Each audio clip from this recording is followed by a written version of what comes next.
You know, this Kendall wig by Henry Margot is really holding up. Never mind, I have 5 of them. And I got another one on clearance. What can I say? I'm not going to pass it up. The price was right, so I grabbed it. Didn't even think about it. Didn't even hesitate.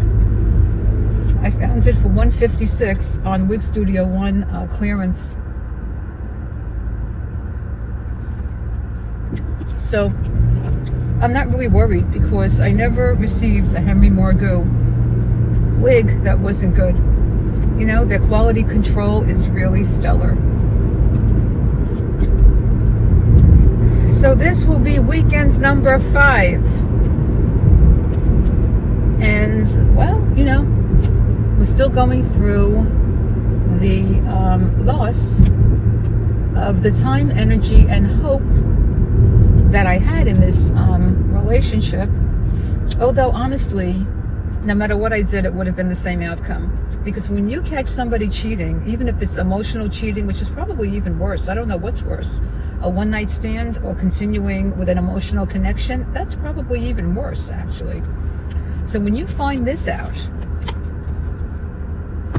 if you stay, you're a doormat. If you leave, well, that's the ending, right? So either way, it's going to be painful.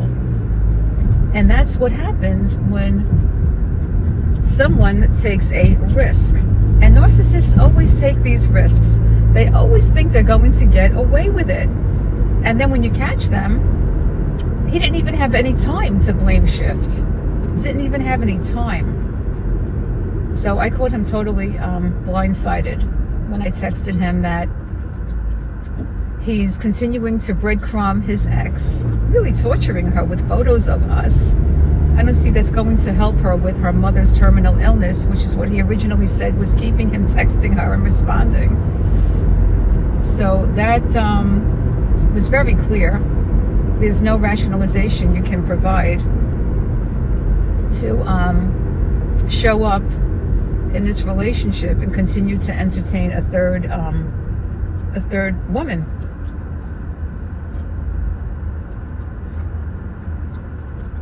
So you have to take a stand, and you're better off leaving.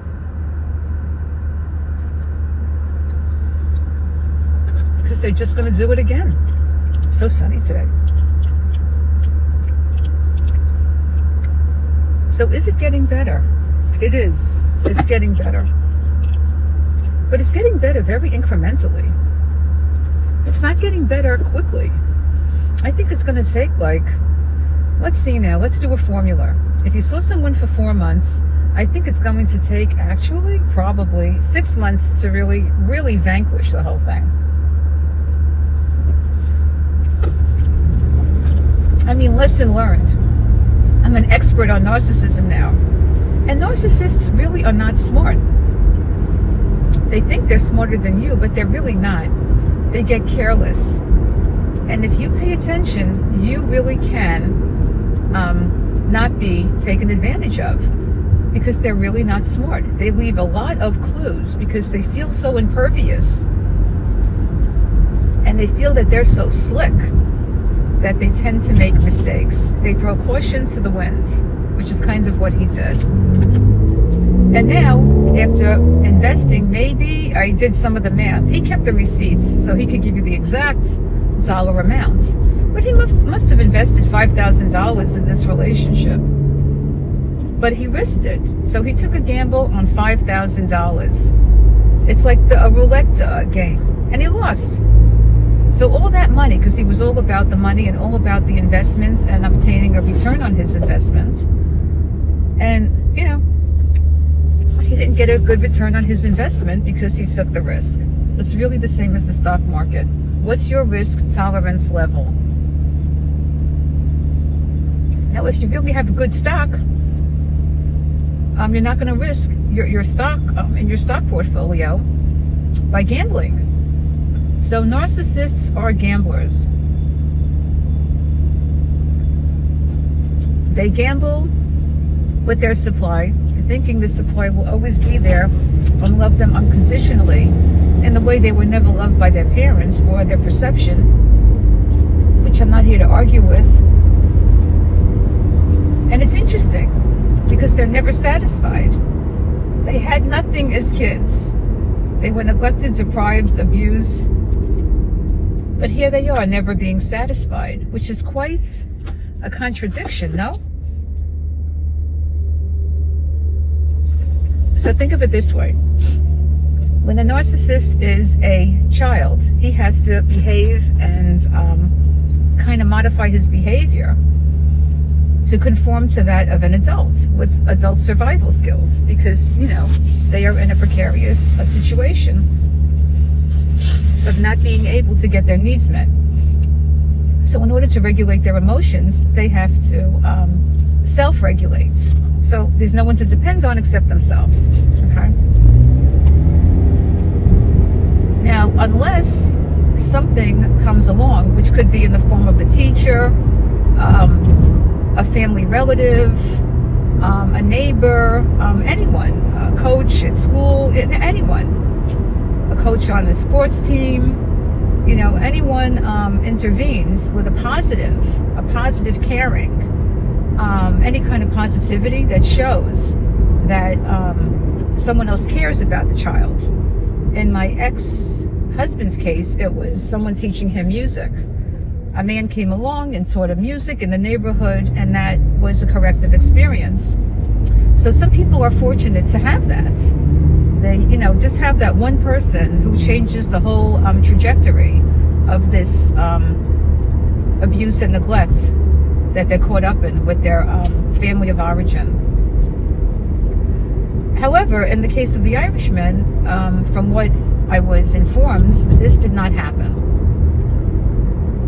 However, at the end of the day, you didn't cause any of this. So, unresolved childhood wounds are being projected onto the dynamic of the relationship, thus causing all this problems in a healthy emotional attachment. Anyway, just to continue as I digressed. Now, let's go into adulthood. The narcissist now is an adult.